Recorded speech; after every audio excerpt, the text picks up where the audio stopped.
사랑하는 성도 여러분, 가끔 제가 결혼식 주례를 쓰다 보면 아찔한 순간들이 있습니다. 아찔한 순간이라는 것은 이제 신랑과 신부가 입장할 때, 그래도 신랑은 괜찮은 것 같아요.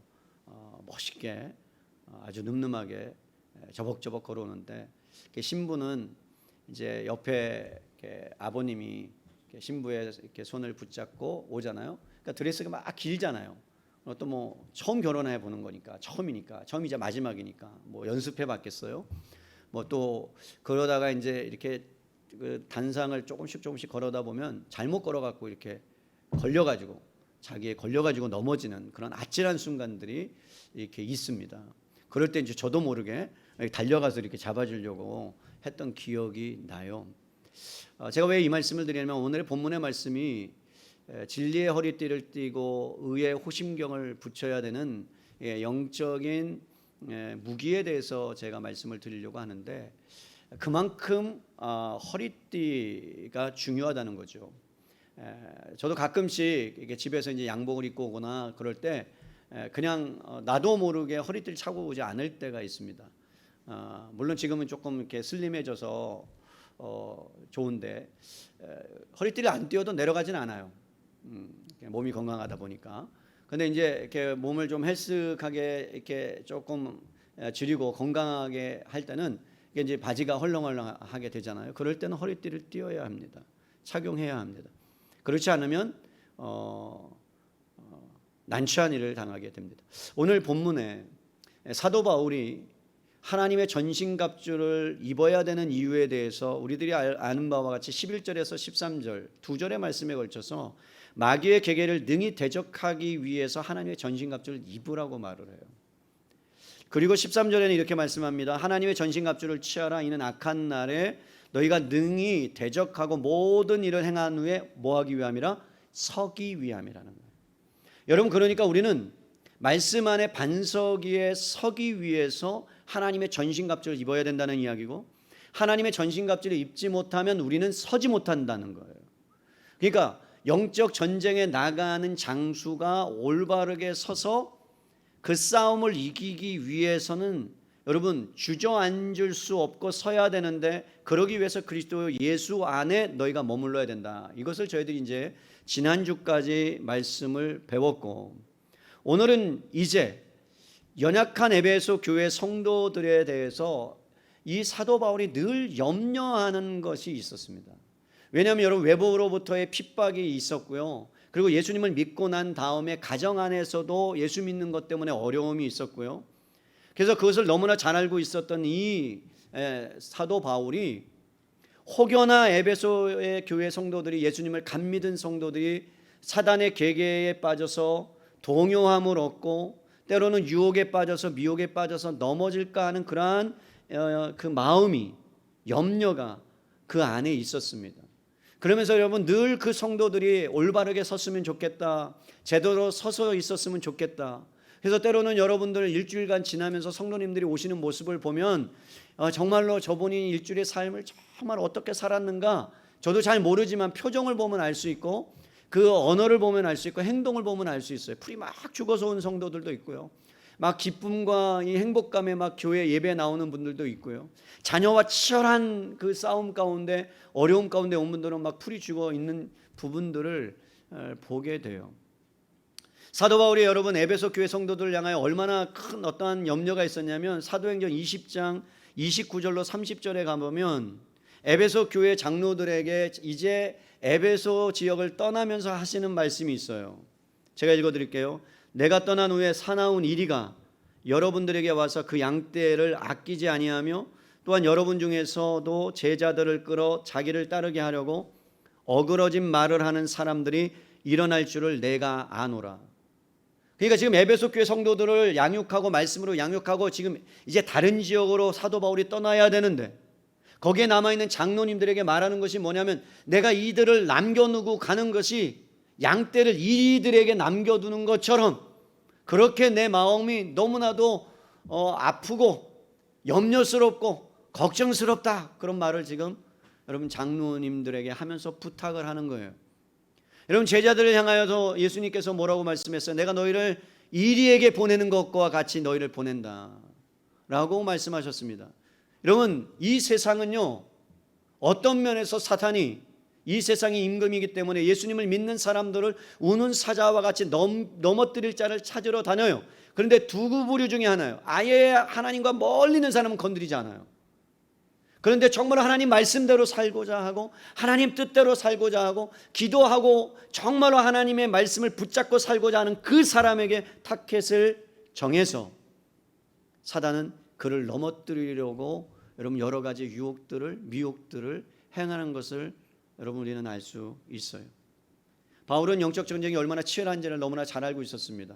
여러분, 영적 전쟁은 사느냐 죽느냐의 싸움이에요. 하나님의 말씀대로 살아가면 그 안에서 주님 주시는 풍성한 은혜를 누리지만, 여러분 하나님의 말씀대로 살아가지 않고 영적 전쟁에서 실패하면요, 마귀의 밥이 돼버려요. 이리 치고 저리 치게 될 수밖에 없다는 것을 우리에게 말씀하고 있습니다. 구약의 신앙의 선배들을 보십시오. 여러분, 하나님을 가장 가까이에서 봤던 사람이 누구예요? 아담이에요. 하나님께서 아담을 만들었어요. 그리고 보시기에 힘이 좋다고 말씀하셨어요. 동산을 만들고 그에게 여러분 그 동산에 있는 모든 실과를 먹게 합니다. 그리고 동산 중앙에 있는 선악을 알게 하는 나무는 절대로 너 따먹지 말아라. 한 가지 그것만 약속해라 라고 하시면서 동산을 거닐게 하고 그 안에서 사자들과 뛰놀고 동물들과 뛰놀고 너무나 행복한 생활을 했어요. 에덴이라는 뜻이 행복이라는 뜻이잖아요. 하나님 안에 있기 때문에 행복한 거예요. 하나님과 함께 여러분 대화도 합니다. 교제도 합니다. 얼마나 행복했을까요? 사랑하는 성도 여러분, 꿈속에라도 하나님이 나타나시면 여러분 행복할 것 같아요? 안 할 것 같아요? 짜자잔 나타나서 사랑하는 딸아 딱 그러면 와 그냥 마음이 좋아가지고 막 전화해서 권사님 내가 어저께 밤에 하나님을 만났어요. 꿈을 꿨어요. 그런데 그럴 리는 절대 없어요. 안 나타나셔요. 여러분, 지금 아담이 하나님과 깊은 교제 가운데 있는데 사탄이 와서 유혹을 해요. 그 유혹에 넘어져요. 그리고 나서 여러분 한순간에 선악과를 보는데 먹음직하고 보암직하고 탐스럽고, 예전에는 그러지 않았는데, 예전에는 미처 알지 못했는데 하나님이 나를 속인 거야? 그런 생각이 들기 시작해요. 의심이 들기 시작해요. 그러면서 선악을 알게 하는 나무를 따먹어 버려요. 믿음의 조상 아브라함은 어떻습니까? 제가 하늘나라 가면 아브라함을 볼 낯이 별로 없어요. 아브라함을 거의 막 욕을 많이 했잖아요, 제가. 여러분, 아브라함이 믿음의 조상 아니에요? 근데 믿음의 조상의 반열이 되기까지 여러분 이 아브라함의 행적을 살펴보면 처음에 본토 친척 아비집을 떠나라고 했을 때 하나님의 약속의 말씀을 붙잡고 순종해서 떠났다라고 되어 있습니다. 그런데 여러분 떠나자마자 기근이 와요. 가나안을 향해 가라 그래서 가나안을 향해 가는데 기근이 오니까 어떻게 해요? 살아야 되잖아요. 살아야 되니까 어디로 가요? 애굽으로 피난해 가요. 거기에 먹을 것이 있다라는 소리를 듣고. 근데 주님은 지금 가나안으로 가라 그랬어요. 위기가 닥치니까 피했어요. 여러분, 그 가운데 어떤 일이 일어나요? 주변의 국가의 사람들이 낯선 사람이 오니까 경계합니다. 저 사람이 어떤 사람일까? 그런데 여러분 놀랍게도 아브라함이 표현하는데 자기 아내 사라가 얼마나 이뻤던지, 제가 하늘나라 가면 꼭 확인할 거예요. 얼마나 이뻤는지, 얼마나 아름다웠는지, 도대체 얼마나 아름다웠길래 누나라고 속이기까지 하면서, 여러분 다른 사람이 뭐라고 하면 내 누입니다라고 속이면서까지 살려고 발버둥쳤던 모습들. 여러분, 그 유혹 앞에서 아브라함은 넘어질 수밖에 없었고, 그리고 게으름을 피우거나 한눈을 팔기 시작하면 어느새 사탄이 와서 그의 연약한 부분들을 건드리기 시작합니다. 여러분, 아브라함의 가장 취약한 연약함은요, 나이가 들어서 아이를 갖지 못했다는 거예요. 그러자 하나님께서 이삭을 선물로 주시잖아요. 그런데 어떻게 해요? 이삭을 너무 사랑해요. 엄청 사랑해요. 이삭 없으면 못 사는 거예요. 여러분, 시험에 넘어지기 시작합니다. 유혹에 넘어지기 시작합니다. 그러면서 하나님께서 그를 다시 어떻게 해요? 하나님을 사랑하는 사람으로 바꾸는 작업을 하시는 거죠. 여러분, 하나님의 전신갑주를 입어야 될 사람들이, 여러분 구약의 믿음의 선배들이, 야곱은 어떻습니까? 야곱의 이름 자체가 남을 속이는 자예요. 여러분, 태어날 때 남을 속이는, 형의 발 뒤꿈치를 잡았다 이 말이에요. 남을 속이는 자인데 엄청나게 속여 먹어요. 팥죽 한 그릇으로 여러분 장자권을 팔 수 있어요? 상상이 안 가잖아요. 아버지한테 속여요. 네가 이삭 맞냐? 아니, 아버지가 이삭이죠. 네가 에서 맞냐? 네, 저 에서입니다 그러잖아요. 그럼 거짓말을 하면서 속이면서까지, 그러면서 여러분 자기가 살려고 하는 발버둥 치려고 했던 모습, 그의 가장 연약한 모습이에요. 그런데 어떤 일을 당해요? 라반이라는 삼촌 집에 갔어요. 열심히 일을 해요. 누구를 달라고 해요? 누구를 사랑했어요? 라헬을 사랑했어요. 7년간 봉사해 준대요. 봉사했어요. 그런데 여러분 눈을 떠보니까 누구예요? 레아예요. 그러니까 뭐라 그래요? 첫째를 주는 일이 있어도 둘째를 먼저 주는 일이 없다. 그러면서 라반이 약속을 파기해버려요. 그리고선 또 7년을 봉사하라. 그리고 또 7년을 봉사해요. 그 아내를 얻기 위해서. 그러면서 20년 세월을 여러분 보내는데, 여러분 뛰는 놈 위에 누가 있어요? 나는 놈이 있어요. 나는 놈 위에는 붙어있는 놈이 있어요. 그거와 같아요, 라반이. 여러분 그렇기 때문에 속임수에 능한 그 야곱조차도 연약한 부분에 있어서 사탄이 공격하니까 여지없이 무너지더란 말입니다. 여러분 이스라엘의 가장 위대한 왕, 하나님의 마음에 합한 자라고 칭함을 받은 다윗 보세요. 가는 곳마다 전쟁에서 승승장구합니다. 사울은 천천히요, 다윗은 만만이라 수많은 사람들이 다윗을 칭송하고 가는 곳마다 전투에서 이기고 골리앗 장군을 때려 눕히고, 그러면서 하나님의 말씀 안에서 얼마나 큰 은혜를 누리고 영광을 받았습니까? 사람들이 여러분 환호성 칩니다. 그런데 어느 순간에 전쟁에 나가야 될, 전쟁을 준비해야 될 이 다윗이 무장해제를 당해버려요. 그러면서 뭐라요?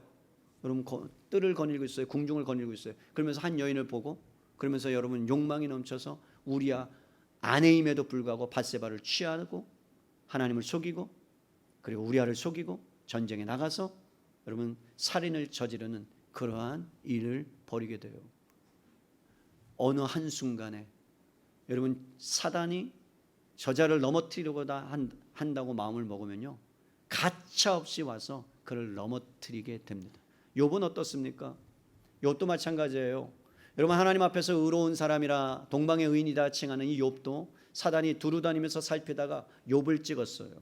혹여나 여러분 두루 다니다가 은혜 사랑에게 성도들 중에 누구를 넘어뜨릴까 봤는데 없어. 둘 중에 하나예요. 다 폐잔병이든지 아니면 믿음이 대단해서 이길 가능성이 없든지. 저는 후자가 되기를 바랍니다. 뭐 그게 마음대로 돼요? 뭐 내가 되고 싶다고 되나요? 그렇지 않아요. 여러분 오늘 제가 여러분들에게 말씀드리는 이유는 다윗이 얼마나 고통스러웠는지, 그 죄를 짓고 시편 32편 1절에서 4절이 이렇게 얘기해요. 허물의 사함을 받고 자신의 죄가 가린 자는 복이 있도다. 마음에 간사함이 없고 여호와께 정죄를 당하지 아니한 자는 복이 있도다. 자기는 간사하다는 이야기예요. 그러면서 이렇게 말씀합니다. 내가 입을 열지 아니할 때 종일 신음함으로 내 뼈가 쇠하여 졌도다. 여러분 얼마나 고통스러웠는지, 뼈가 쇠할 정도로 여러분 너무나도 고통스러워 마른다는 거죠. 그러면서 이렇게 얘기합니다. 주의 손이 주야로 나를 누르시오니 내 진액이 빠져서 여름 가뭄에 마름같이 되었나이다. 영혼이 바짝 말라서 죽어가는 모습을 하나님 앞에 표현합니다. 뭐 때문에요? 사단의 유혹 앞에 여지없이 무너졌기 때문에 그렇습니다. 여러분 성경의 위대한 인물들이 이렇게 승승장구하고 승리의 것들만 기록되어 있다면 얼마나 좋겠습니까마는, 믿음의 선배들조차도 이렇게 연약한 사람이라는 것을, 연약한 존재라는 것을 여기에 기록되어 놓은 이유는 다른 게 없어요. 너희는 너희의 힘으로 한다면 전쟁에 실패할 수밖에 없다 이 말이에요. 그렇기 때문에 우리가 여러분 이러한 믿음의 선배들의 신앙의 실패를 통해서 우리가 알아야 될 것은 무엇이냐면, 나는 그렇지 않을 것이라고 장담하지 말라는 거예요. 내가 이 정도면 됐다라고 생각하지 말라는 거예요. 우리는 언제든지 여러분 전쟁에 나가서 승리할 수 없는 존재임을 알고 우리의 힘으로 할 수 없다는 사실을 전제를 깔고 주님 앞에 나아가 하나님의 전신갑주를 입을 때에만 승리하게 되는 줄로 믿습니다. 그러기 위해서 여러분 우리가 뭘 해야 되느냐? 여러분이 전신갑주를 여러분이 입었는지, 영적 무장이 제대로 됐는지를 살펴보셔야 돼요. 점검하시란 말입니다. 여러분이 전신갑주의 기능이 제대로 되고 있는지, 어떤 건 손상이 되어 있는지, 그 손상이 되었다면 그것을 기워야 되거나 아니면 다른 걸로 바꿔야 되거나, 여러분의 영적 상태를 여러분 면밀하게 파악해야만 전쟁에서 승리할 수 있다는 거죠. 여러분 건강에 이상이 오는 신호가 있어요. 여러분들이 연세가 나이가 들어가면서 안 썼던 부분이, 아니면 많이 썼던 부분이 삐걱거리거나, 아니면 어떤 부분이 침침해지거나, 여러분 이상 신호가 오면 여러분들은 그것을 어떻게 하셔야 되느냐? 진단을 받으셔야 돼요. 병원에 가면 진단을 받아요. 제가 3차 백신을 맞고 주변의 목사님들이 되게 힘들다, 막 숨이 가쁘다 라는 이야기를 했는데 어느 순간에 제가 숨이 가빠지고 숨쉬기가 어렵고 이렇게 막 심장이 쪼여드는 느낌들이 일주일에 한 두세 번 일어나는 거예요. 그래서 제가 어떻게 할까 고민하다가 한 3주를 참다가 안 되겠다 싶어서 밑에 있는 내과에 가서 내가 이런 증상이 있습니다 그랬더니 이게 백신 맞고 난 증상일지도 모르고 아닐지도 모른다. 그래서 실제적으로 한번 점검을 해봅시다. 그래서 피 검사를 하고 그 다음에 심전도 검사를 하고 몇 가지 검사를 했어요. 그러면서 이제 그 검사 결과를 기다립니다. 기다렸는데 여러분 다행히 후유증은 아니고 비만이어서 그렇습니다. 그거구나. 별게 아니었는데 왜 큰 거죠 비만. 그러니까 아주 비만은 아니지만 내장 지방이 있고 피가 깨끗하지 않고 그렇다고. 그래서 제가 그때부터 뭘 하기 시작했느냐, 진단을 받고 나서 여러분 내 몸을, 하나님이 주신 몸을 어떻게 해야 되겠다, 다스려야 되겠다라고 해서 운동을 조금 더 하기 시작한 거예요. 여러분 만약에 거기서 진단이 안 됐다면 우리는 CT 촬영이나 MRI 촬영을 통해서 뭔가 진단을 받고, 진단을 받았으면 원인을 찾게 되고 그 원인에 대한 처방책을 놓습니다. 그런 것과 똑같이 하나님의 전신갑주를 입으라고 말씀했을 때 여러분 이 전신갑주는 내 것이 아니에요.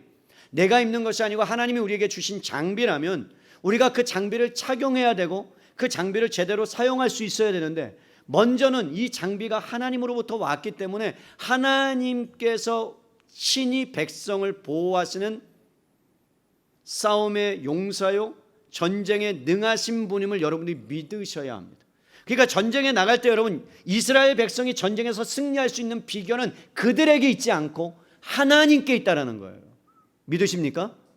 여러분 하나님이 싸우셔야 여러분들이 승리할 수 있고 하나님이 앞서가셔야 우리가 거기를 뒤따라가면서 그 전쟁에서 승리할 수 있어요. 얼마나 든든합니까? 내가 싸우는 싸움이 아니라 하나님이 싸우시는 싸움을 우리는 단지 동참하고 거기에 따라갈 뿐이라는 것이 여러분 우리에게 얼마나 큰 위로와 은혜가 되고 용기가 되는지 몰라요.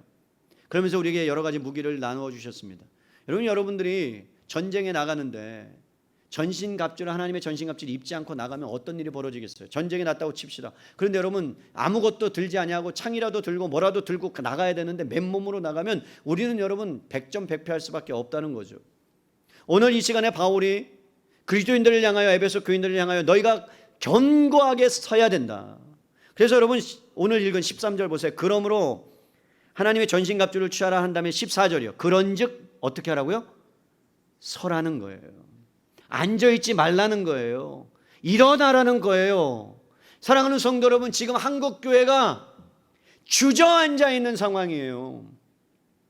어떤 면에서는 코로나19라는 바이러스로 인해서 영적인 야성이 다 사라지고, 제가 이번 한 주간 목사님들하고 여러분하고 통화했는데 한결같은 이야기가 뭔지 알았어요. 코로나19가 해제되었음에도 불구하고 현장 예배로 모든 사람이 참석할 수 있음에도 불구하고 예배의 자리가 2년 전에 있었던 예배의 자리가 채워지지 않고 그냥 코로나19 때랑 똑같더라. 그리고 또 하나 충격적인 것은 가나안 교인들이 150만 명 정도 됐거든요. 가나안 교인이 뭔지 아시죠? 교회 안 나가는 교인들이 300만 명에서 500만 명 정도 됐는데, 그 얘기는 뭐예요? 이제는 교회에 안 나가도 될 만큼 교회가 그들에게 그리스도의 복음에 대한 분명한 것을 주지 못했다는 것도 있고, 교회에 대한 실망도 있을 것이고, 그리고 이제는 점점 그리스도인들의 영성이, 야성이 사라지게 지고 있다라는 것을 우리에게 보여주고 있어요. 예전에는 여러분 우리가 힘들고 어렵고 가난했을 때는요, 하나님을 찾고 하나님께 의지하고 하나님 앞에 나아가서 기도하고 하나님을 붙들었어요. 그런데 여러분 우리가 평안해지고 가진 것이 많고 살기 편안해지고 좋아지고 안정화되기 시작하면서부터 우리의 마음 가운데 하나님을 찾는 일들이, 야성들이 다 사라지고 있는 증상들이 여기저기 나타나고 있습니다. 어떤 면에서는 여러분 그 성전 미문에 앉아있는 안진뱅이처럼 우리가 신앙이 절름발이가 되어서 안진뱅이가 되어서 소경이 되어서 우리가 그리스도를 붙잡고 일어서야 될 이 타이밍에 우리가 주저앉아서 수많은 사람들이 교회는 안 돼, 예수 믿어도 소용없어, 기독교 소망이 없어 라고 할 때조차도 우리는 일어나서 아니야, 소망이 있어, 교회가 소망이야, 예수님만이 소망이야 라는 담대한 복음을 선포해야 됨에도 불구하고 우리는 그렇게 하지 못하고 맞아, 그래 라는 비관론과 거기에 여러분 빠져 있는 것은 아닌가, 우리 자신을 살펴봐야 돼요. 사도 바울이 말씀하는 거예요. 그런즉 너희가 서야 한다. 여러분, 말씀 앞에 서야 된다는 거예요. 그리스도 예수 안에 서야 된다는 거예요. 그럴 때 여러분 우리가 장비를 갖추게 된다는 거예요. 앉아 있으면 안 된다는 거예요. 사랑하는 성도 여러분, 여러분이 잠자고 있고 깨어 있지 못합니까? 그러면 이 시간에 하나님의 말씀을 듣고 다시 한번 깨어 일어나는 귀한 성도님들이 되시기를 주님의 이름으로 축원합니다. 여러분, 잠자는 영혼들을 깨울 수 있는 유일한 방법은 하나님의 말씀이 선포되고 그 말씀에 반응해야 되는 거예요. 오늘 이 시간에 여러분이 이제 하나의 무기들을 장착할 때 그 장착한 무기들을 여러분이 사용할 수 있기를 바랍니다. 첫 번째로요, 사도 바울이 뭐라고 이야기하냐면 여러분 14절에 그런즉 서서 진리로 너희 허리띠를 띠라고 말합니다. 여러분, 고대 당시의 사람들은요, 군인들은요 보통 통짜 옷을 입었어요.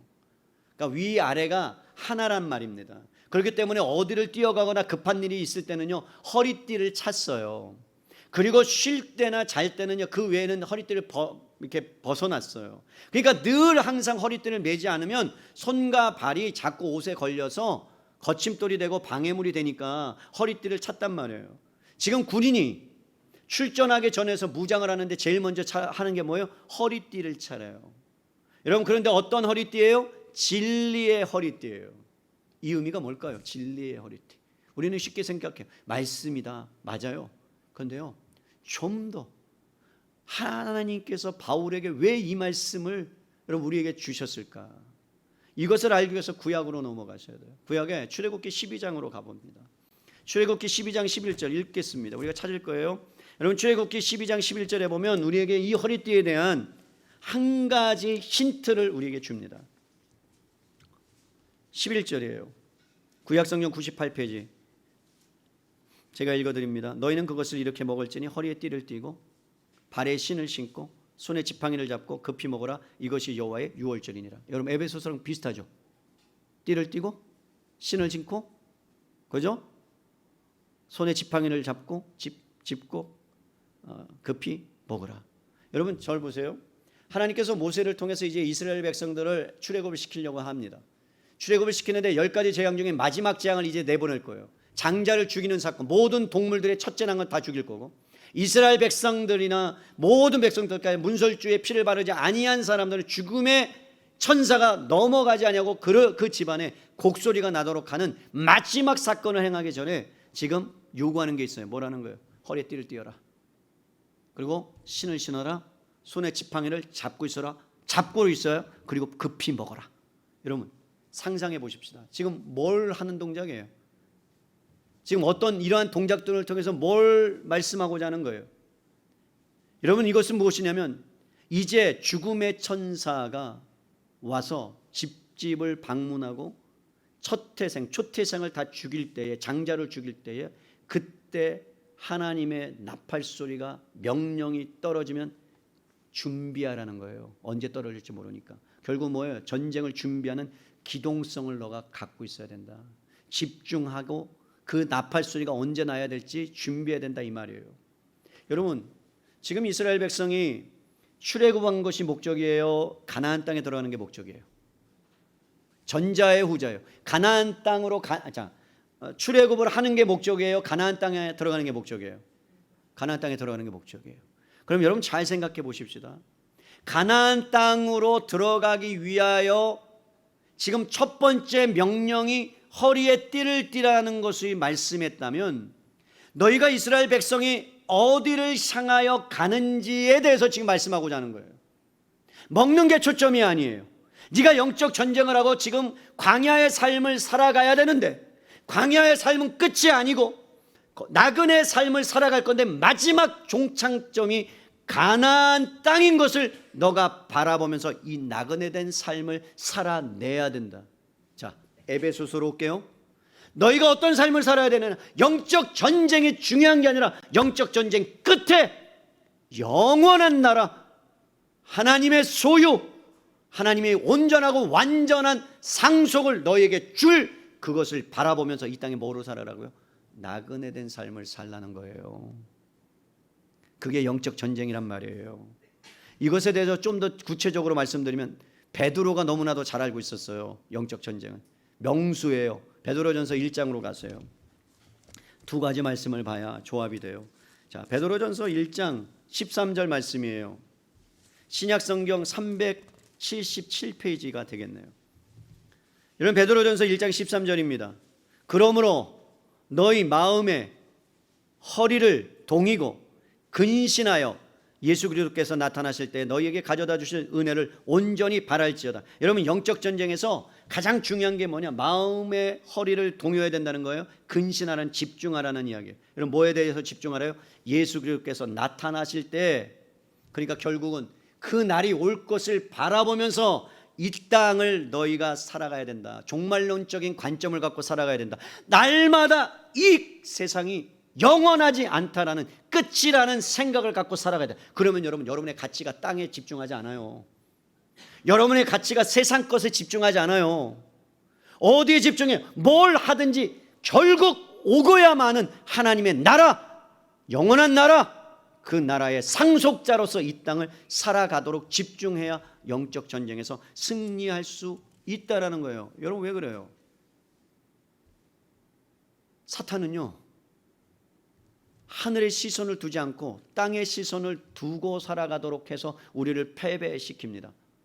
사탄이 가장 많이 쓰는 것이 수법이 뭐냐면 땅에 살아가도록, 땅에서 사는 자처럼. 우리는 에베소서에 뭐라고 해요? 너희는 하늘에 속한 자다.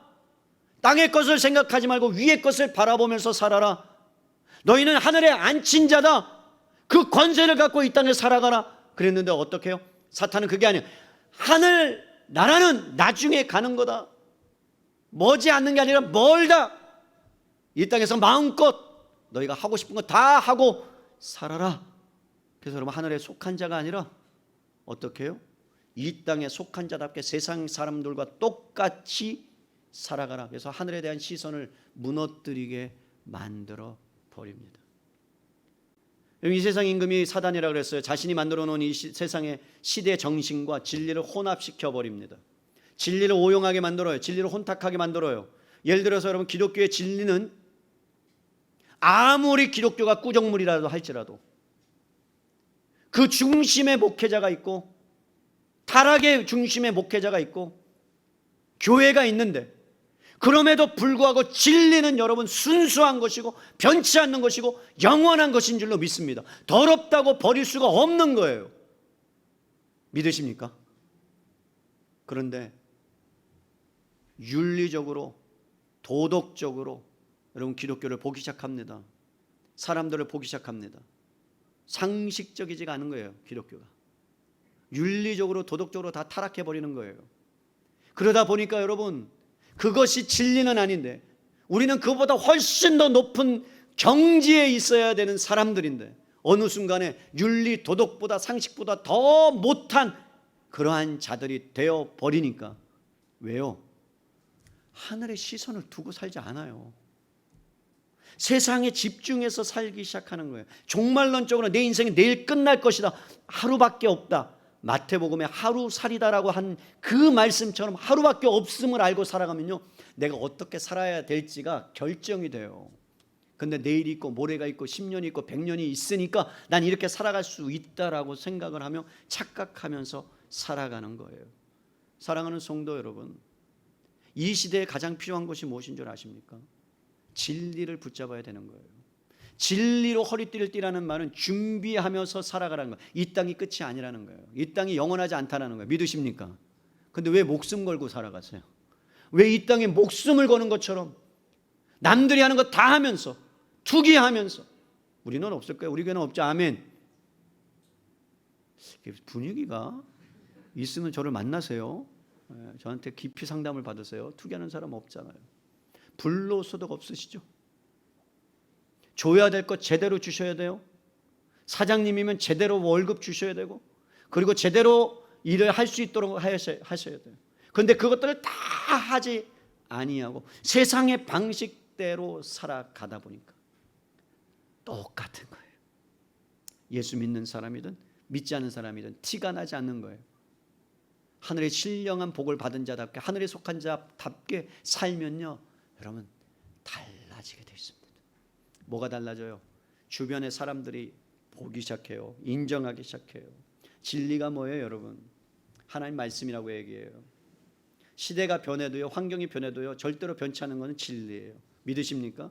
성경의 진리에 대해서 뭐라고 말씀하시는 줄 아세요? 너희가 거룩해 줄 수 있는 유일한 길이 뭔 줄 아느냐? 진리로 너희를 거룩하게 해달라고 예수님이 마지막 기도를 그렇게 하세요. 진리만이 너를 거룩하게 할 수 있다. 이 세상이 변할 거요, 더 악을 향해서 치닫는데요, 기독교가 타락해 가고 있는데요, 그러면 여러분 그것을 거룩하게 만들 수 있는 유일한 길이 뭐냐? 말씀을 붙들어야 되고 말씀을 붙잡아야 되고 생명을 거는 사람이 한 명이라도 있으면, 여러분 영국이 변화되고 미국이 변화될 수 있는 것이 있었다면 뭐 때문에 그런 줄 아세요? 뭐라 그래요? 영국의 캠브리지 대학에 7명이라는 사람이 8명인가요? 모여서 여러분 그 도시를 위해서 기도하고 그 대학을 위해서 기도하고 전 세계를 위해서 그들이 무릎 꿇어서 기도할 때, 그럴 때 하나님께서 놀라운 은혜를 베풀어 주셔서 그 기도의 역사들이 확장되기 시작하고, 그러면서 영국의 부흥의 역사들이 일어나기 시작했어요. 한국은 여러분 평양의 대부흥운동이 일어난 이유가 뭐예요? 길선주 목사 장로님이 자기가 헌금 인마이 포켓 헌금 오면 자기가 막 집어넣었어. 자기가 다 헌금을 빼돌렸단 말이에요. 그러다가 여러분 선교사님의 말씀을 듣고 은혜를 받고 회개의 역사가 일어나기 시작했어요. 공중 앞에서 내가 그 죄를 저질렀던 사람이라고 회개하기 시작하자 그 놀라운 회개의 역사가 여러분 전국을 강타하기 시작합니다. 평양으로부터 계속해서 퍼지기 시작합니다. 뭐 때문에요? 하나님의 진리를 붙들고 나의 부족함이, 나의 죄인됨이 막 드러나기 시작할 때, 추함이 드러나기 시작할 때, 그럴 때 여러분 거룩함이 임하는 거예요. 거룩한 역사가 일어나는 거예요. 어느 누구도 요즘은 내가 죄인이라는 얘기를 잘 하지 않잖아요. 기분 나쁘잖아요. 또 당신 죄인입니다라고 하면, 설교단에서도 여러분 죄인이라고 얘기하지 않아요. 어떻게 하면 잘 살 수 있을까? 어떻게 하면 성공할 수 있을까? 어떻게 하면 행복할 수 있는 비결이 뭘까? 강단에서조차 죄에 대한 것들이 여러분 무뎌지는 시대에 우리는 살고 있어요. 어떤 면에서는 그런 부분들이 너무나 넘쳐나고 있어요. 우리는 그것들을 제대로 정말 하나님 안에서 진리를 붙들어야 돼요. 말씀만이 여러분을 거룩하게 하실 수 있는 줄로 믿습니다. 여러분 죄로부터 자유케 하는 것은 하나님의 진리만이 자유케 할 수 있어요. 생명을 공급받을 수 있는 것은 하나님의 진리만이 우리의 생명을 여러분 우리가 공급받을 수 있다고 성경은 말씀해요. 우리가 이 땅 가운데 어떤 것이 선한지 어떤 것이 잘못됐는지 거짓과 여러분 진짜를 판단할 수 없는 상황 가운데 올바른 가치와 목표와 방향성을 갖고 살아갈 수 있는 유일한 길은요, 진리를 알 때만이 그것을 우리가 분별할 수 있다라고 성경은 말씀합니다. 사랑하는 성도 여러분, 여러분들이 진리 앞에 설 때에, 그리고 그것을 가지고 내가 가야 될 목표와 방향과 가치와 모든 것들을 여러분 하나님 앞에 시선을 둘 때 사탄의 유혹 앞에, 사탄의 허황된 유혹, 거짓 앞에 여러분들은 승리할 수 있어요. 진리로 허리띠를 띠세요. 여러분의 종착점은 하늘나라예요. 여러분의 종착점은 하나님께서 그 나라를 갖고 오시는 그 지점이에요. 여러분 그 어간의 광야의 삶을 사는 거예요. 한눈 팔지 마시라는 거예요. 구름 기둥과 불 기둥을 주신 이유는 뭐예요? 한눈 팔지 말아라. 내가 너를 보호하지 않으면 너희는 타서 죽고, 내가 너를 보호하지 않으면 너희는 추워서 죽는다. 하나님의 보호 아래 있지 않으면 넌 죽는다. 이게 여러분 광야에서, 그래서 마지막 종착점 가나안 땅까지 내가 너를 보호하고야 말겠다. 그때 여러분 붙잡아야 될 게 뭐라고요? 하나님의 진리, 하나님의 말씀이에요. 두 번째예요, 여러분 의의 호심경이에요. 의의 호심경이라는 것은 흉배라고 예전에는 성경에서 그렇게 번역했습니다. 여러분 가슴에 치명상을 입으면 죽어요. 그래서 화살로 사람을 가슴을 찌르거나 총으로 가슴을 여러분 총상을 당하면 죽어요. 왜? 심장이 멈추니까. 그래서 여러분 얇은 가죽이나 얇은 철판으로 몸을 전체를, 이 가슴부터 배까지를 보호하는 것. 그래서 여러분들이 예전에 300이라는 용사라 영화, 그 다음에 배너라는 것을 보면 결투를 할 때 여기에 얇은 판때기, 사슬 같은 거 그것을 여기다 걸치고 나오는 것을 보잖아요. 그런 거예요. 그런데 여러분 가슴과 배가 아주 중요한 이유는 장기들이 거기에 다 숨겨져 있거든요. 간이나 창자들, 내장이 다 들어가 있어요. 그런데 신기한 거는 고대 사람들은 마음이 사람의 감정이 가슴 안에 있다고 생각했답니다. 가슴, 여기로부터 나온다고. 그래서 가슴을 보호하라는 얘기는, 지금 의의 호심경을 붙이라는 이야기는 결국은 우리의 가슴이 뭐로 불타올라야 된다? 하나님의 의로 불타올라야 된다는 거예요. 그럼 여러분, 왜 하나님의 의여야 될까요? 사탄은 우리를 너무나 잘 알고 있다고 그랬어요. 우리는 자주 마음이 흔들려요. 여러분, 사람은 기본적으로요, 논리적이고 이성적인 것 같은데, 그런데 관계 안에 들어가서 보면 도저히 논리적으로 설득되지 않는 존재가 인간이라는 존재예요. 예를 들어 볼게요. 오늘 누가 예쁘게 머리를 하고 오셨어요. 오늘. 근데 제가 딱 보니까 좀 이상해. 다른 분은 다 이쁘대요. 근데 제 눈엔 이상해. 그래서 제가 이렇게 얘기했죠. 아, 집사님, 돈 주고 하신 거 맞죠? 웃으면서 돈 주고 하신 거 맞죠? 그럼 여러분, 행복해 할까요? 여러분 같으면 어떠세요? 기분이 나쁘죠? 그럼 여러분, 설교에 딱, 설교 전에 그것도 딱 인사하면서 돈 주고 하셨어요. 그러면 여러분 설교 은혜 받겠어요? 안 받아요. 아니, 목사님 어떻게 저럴 수 있느냐, 그런 생각이 들겠죠. 참 희한한 거는 감정적인 존재이기 때문에 아무리 옳은 일을 해도 감격 가운데 감정이 상하게 되면요, 해결되지 않는 거예요. 사탄이 사람의 감정을 여러분 건드립니다. 상하게 만듭니다. 그래서 여러분, 개인의 감정을 건드려 놓고, 그러면서 속으로 반해서 개인의 감정을 건들고, 그것이 여러분 여파를 일으켜서 교회가 무너뜨리게 하고 공동체가 무너뜨리게 하는 일. 그래서 기쁘게 하나님을 위해 봉사하다가도요, 사람과의 관계 속에서 감정이 무너지는 일이 생기잖아요. 상하는 일이 생기잖아요. 그러면요, 뭐라 그래요? 나 안 한다 그래요. 집사님이 잘하니까 집사님 다 하시라고요. 그러면서 가버려요. 그게 인간이에요. 한순간에 감정이 무너져요. 한 번은 제가 여러분, 아이를 호주에서 이게 낳는데, 아이가 얼마나 우량한지 튼튼하게 낳았어요. 근데 커가면서 막 그냥 막 애들보다 더 막 몸무게가 두세 배예요. 근데 목사님이 우리 아들을 보면서 이렇게 얘기하셨어요. 아, 참 수모 선수 시키면 좋겠다고. 나 참. 그러니까 여러분, 그 말을 들었을 때 여러분 기뻐요? 행복해요? 그러면서 내가 딱 스쳐 지나가는 게 먼저 마음속에, 제가 솔직한 얘기는, 아니 속으로 했어요. 속으로, 겉으로 안 했어요. 아니, 자기 자식은 이름이 우주야. 얘보다 훨씬 더 뚱뚱해요. 아이고 참, 우주다 우주. 그래, 이름이 우주가 뭐냐, 속으로 한 거예요. 둘째는 초롱해요. 뭐 눈이 동태 눈깔처럼 이렇게 해먹어서 무슨 초롱, 여자 이름은 초롱이가 뭐냐, 초롱이가. 그러면서요, 내가 화가 막 여기까지 올라오는데, 목사님이 은혜가 되겠어요? 감정이 상했는데. 여러분, 그런 거예요. 논리로 성득되잖아. 아니, 그래서 내가 유심히 살펴봤지, 우리 아들을. 그래, 맞아. 이렇게 되게 뚱뚱, 가능성이 있어. 그럴 수도 있어, 많이 먹으면. 근데 그게 논리로 안 되더라니까요. 감정이 상하면 다 상하는 거예요.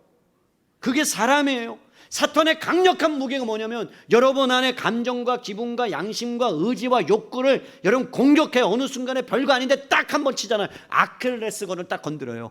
그러면요, 여지없이 무너져요. 하나님의 말씀이 이건데 여지없이 감정이 상하니까, 그래서 뭐라고요? 의의 호심경을 여기다 붙이라는 거예요. 여러분, 의의 호심경은 뭐예요? 나의 감정과 요구와 그 다음에 의지와 기분을 지킬 수 있는 것은요, 하나님의 의밖에 없다는 거예요. 여러분, 하루에도 여러 번 남편들이나 아내들이 여러분을 막 그냥 치잖아요, 수없이. 안 그래요? 막 칼로 딱 난도질 딱 완전히 딱 갈라놔야 그냥 편하잖아요, 남자들. 아멘? 아멘 아니에요? 막 하나라도 딱 당하고 나면 억울해갖고 막 직장 가서 막 열받아가지고 막 직원들 쪽으로 그런 거 아니에요? 나는 해봤는데, 근데 직장을 다녀봐서 제가 해봤거든요. 뭐 그런 거 아니에요? 여러분, 그렇다면 하나님의 의가 뭔 줄 알아야죠. 그것이 어떻게 우리에게 호심경이 돼서 우리를 보호할 수 있느냐. 하나님의 의가 뭐예요? 로마서로 가셔야 돼요. 로마서 3장 21절로 가십시다. 로마서 3장 21절. 자, 로마서 3장 21절에 가보시면, 여러분 찾으셨으면 함께 읽을까요? 우리가 다 아는 말씀인데, 자, 21절 읽으세요. 시작. 이제는 율법에 하나님의 한 의가 나타났으니 율법과 선지자들에게 증거를 받은 것이라. 22절이요. 곧 예수 그리스도를 믿음으로 말미암아 모든 믿는 자에게 미치는 하나님의 의인이 차별이 없느니라. 여러분, 그렇다면 하나님의 의인은 뭐예요? 예수 그리스도예요. 예수 그리스도. 그러니까 영적 싸움에 나갈 때 진리를 붙들고 우리의 가슴에 마음이 흔들리지 않을 것은 뭐냐면 인간과 하나님 사이의 관계가 깨어져서 하나님의 영광에 이르지 못하는데 예수 그리스도의 십자가의 죽으심으로 하나님의 진노가 퍼부어야 마땅한데, 그런데 진노가 거두어지고 회복의 역사가 일어난 하나님의 의, 관계의 회복, 그것이 바로 예수 그리스도인데, 이것이 좀 더 구체적으로 빌립보서 3장 3절로 9절에는 더 명확하게 나와 있어요. 왜 이렇게 그것을 붙여야 되는지. 자, 빌립보서로 가보세요. 빌립보서 3장 3절이에요. 제가 읽어드릴게요. 찾으셨죠? 321페이지. 하나님의 성령으로 봉사하며 그리스도 예수로 자랑하고 육체를 신뢰하지 아니하는 우리가 곧 할례파라.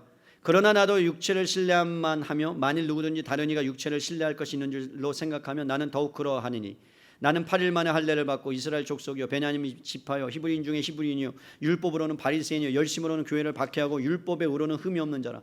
그러나 무엇이든지 내게 유익하는 것을 내가 그리스도를 위하여 다 해로 여길 뿐더러 또한 모든 것을 해로 여기면 내 주 예수 그리스도를 아는 지식이 가장 고상하기 때문이라. 내가 그를 위하여 모든 것을 잃어버리고 배설물로 여기면 그리스도를 얻고, 자 9절 읽어요.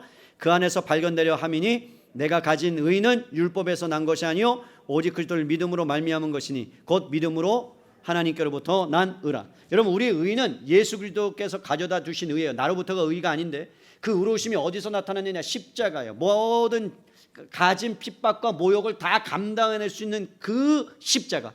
근데 여러분, 그 십자가가 여러분과 저를 설명하는 자리예요. 내가 얼마나 끔찍한 하나님의 진노가 우리 안에 머물러 있었고, 사망이 우리 안에 머물러 있었고, 저주가 우리 안에 머물러 있었는데, 그런데 어느 순간에 하나님께서 대신 것을 십자가의 지심으로 가져가 버리고 내가 십자가에 달랑 내가 남아있는 거예요. 그러면서 어떤 일이 일어나요? 하나님의 은혜가 임하기 시작하죠. 나는 아무것도 할 수 없는데 나를 의롭다 여기세요. 하나님과의 관계를 회복시키세요. 그것이 하나님의 긍휼이요 하나님의 은혜요. 그래서 하나님의 은혜로 여기까지 여러분 온 줄로 믿습니다. 그래서 사람들은요 자기 자랑과 의의가 충족되지 않을 때 기분이 상하게 되는 거예요. 알아주지 않을 때. 여러분들 열심히 봉사했는데 알아주지 않으면 기분 나빠요, 안 좋아요? 둘 다 똑같은 얘기죠. 여러분 기분 좋아요, 안 좋아요? 어머 집사님 짱이에요, 대박, I love you 막 이런 거 해야 되잖아요. 그래야 내가 좀 뭔가 하고 싶고. 근데 안 알아주고, 그리고 때로는 우리 성도들은 그렇잖아요. 또 저는 칭찬을 잘 안 해요. 그죠? 아멘. 정성록 목사는 칭찬을 잘 안 해. 아니 뭐 주님 나라 위해서 하는 거지. 작은 소자에게 한 게 하나님께 하는 거고. 그리고 하나님께서 여러분들의 일거수일투족을 보시고 잘하였도다 착하고 충성된 종아, 내가 이것을 작은 일에 충성했음에 큰 것으로 상을 주는 하나님께서 주실 건데, 그죠? 나한테 바라지 마세요. 저한테 바라지 마세요. 그래도 제가 칭찬을 할게요. 그래도 노력을 해야 되니까. 사람은요 자기 의가 충만하면 자기 자랑과 자기 의가 충족되지 않을 때 기분이 상하게 되고 기분이 나빠지게 되고 그러면서 토라지게 되고 관계가 깨어지게 되어 있어요. 그래서 여러분 어떤 일이 일어나냐? 사단이 그것을 사용해서 공동체를 무너뜨리게 만드는 거고 여러분들이 자존심을 무너뜨리는 거예요. 그래서 여기 아니면 없어? 이 교회 아니면 없어? 됐어? 흥? 이러면서 삐지는 거예요. 이게 사단의 전략입니다. 그래서 여러분 우리는 의의 호심경, 그리스도만이 의로움. 그래서 여러분 사도 바울이 뭐라는 거예요? 막 사람들이 자랑하는 거예요. 나 할례 받았다 자랑하는 거예요. 할례파가. 내가 왜 할례를 받아야 여러분 아브라함의 자손이라고 인정됐으니까. 그러니까 바울이 딱 뭐라 그래요? 너 할례파냐? 야 나는 8일 만에 할례 받았고 나는 바리새인 중에 바리새인이야. 나는 유대인 중에 유대인이야. 그리고 하나님을 사랑하여 율법에 흠없는 자야. 나보다 너 잘한 거 있어? 근데 내가 생각해 보니까 내가 지금까지 모든 것을 다 배설물로 여길 수밖에 없는 것은 그것이 나의 의가 아니라 오직 그리스도만이 나의 의로움 되심을 내가 알기 때문에. 그러면서 바울이 이렇게 고백해요. 내가 십자가 외에는 자랑할 것이 있다 없다고요? 없다고요.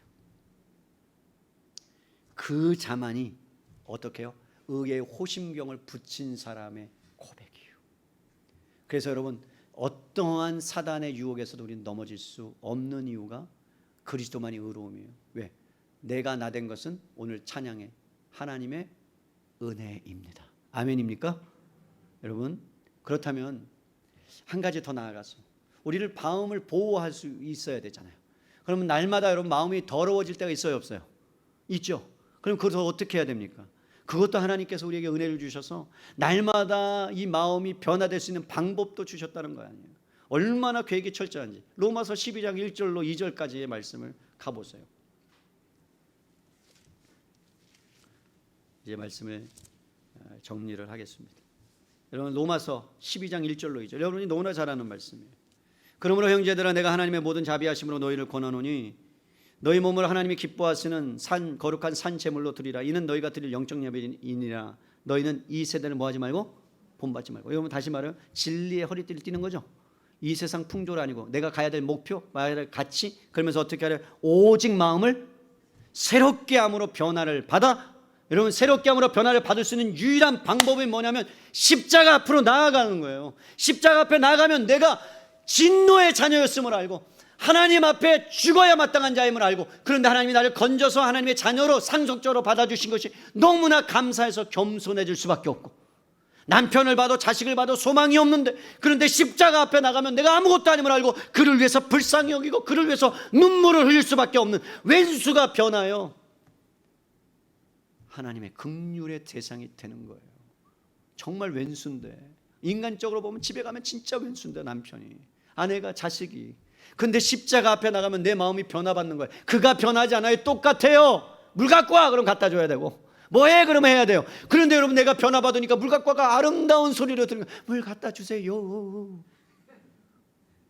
내가 변화를 받으니까 십자가 앞에 나가면, 그것을 붙잡으면 그 십자가가 나를 서게 만들고 겸손케 만드는 은혜. 그래서 성령님을 보내주셔서 마음을 새롭게 하시고, 그럼 이제 어떻게 바뀌느냐? 하나님이 기뻐하시는 삶이 뭘까? 하나님이 원하시는 삶이 뭘까? 날마다 고민하며 생각하며 힘쓰는 삶을 살아가는 것, 그게 영적인 승리입니다. 나의 의가 아니라 하나님이 기뻐하시는 것, 하나님이 원하시는 것. 신기하게도요, 제가 이번 주 설교가 이거잖아요. 근데 찬양이 내가 원하는 한 가지 하나님의 기쁨이 되기를 원합니다, 하나님의 은혜입니다, 거기에 다 녹아져 있잖아요. 그죠? 기도 엄청 하시는 것 같아요, 두 분. 안 하면 회개하라, 천국이 가까이 왔습니다. 말씀을 정리해요. 여러분 신앙생활을 하면서 우리가 넘어지는 대부분의 이유, 사탄의 전쟁과 지는 이유는요, 나의 의가 충만할 때입니다. 나의 의가 충만해서 남이 나를 알아주지 않을 때입니다. 그때 우리는 십자가 앞으로 가서 하나님의 의로우신 은혜를 다시 한번 경험해야 합니다.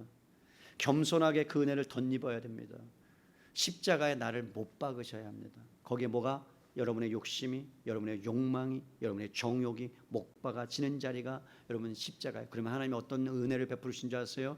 요한일서 1장에 그는 미쁘시고 의로우사, 오늘 기도하셨죠? 집사님이 의로우사 우리의 죄를 다 사하시고 우리를 하나님의 사랑하는 자녀로 인정해 주시고 주님이 오시는 그날까지 우리를 보호하신다는 요한일서의 약속의 말씀이 있어요. 사랑하는 성도 여러분, 여러분은 어디를 가고 계세요? 이번 한 주간 영적 전쟁을 할 때 여러분들이 무엇을 향해 가고 있는지 살펴보세요. 여러분들이 향해서 가고 있는 것이 세상을 향해서 가고 있는가? 그런데 세상을 향해서 가고 있지만 하나님의 나라를 붙들고 진리를 붙들고 내가 그것을 살아가고 있는가? 하나님의 나라가 이 땅에 이루어지는 그 목표를 향하여 우리가 살아가는 자임을 여러분 잊지 말기를 바라고요. 진리의 허리띠를 띠세요. 진리를 붙잡으세요. 그리고 어떻게 하시라고요? 예수로 충만해져서 가슴 뛰어서 예수의 의가 여러분 안에서 드러날 때 여러분 영적 전쟁에서 넘어지지 않고 승리하게 될 줄로 믿습니다. 여러분의 시선을 하늘에 고정시키세요. 이번 한 주간 딱 내 시선이 어디에 고정돼야 된다? 하늘에, 예수 그리스도에. 그러면요 변화될 겁니다. 바꾸실 겁니다. 누구를요? 나를요. 다른 사람이 아니라. 그러면 내가 변화되면 주변은 변화될 수밖에 없어요. 그런 은혜가 있기를 주님의 이름으로 간절히 축복합니다.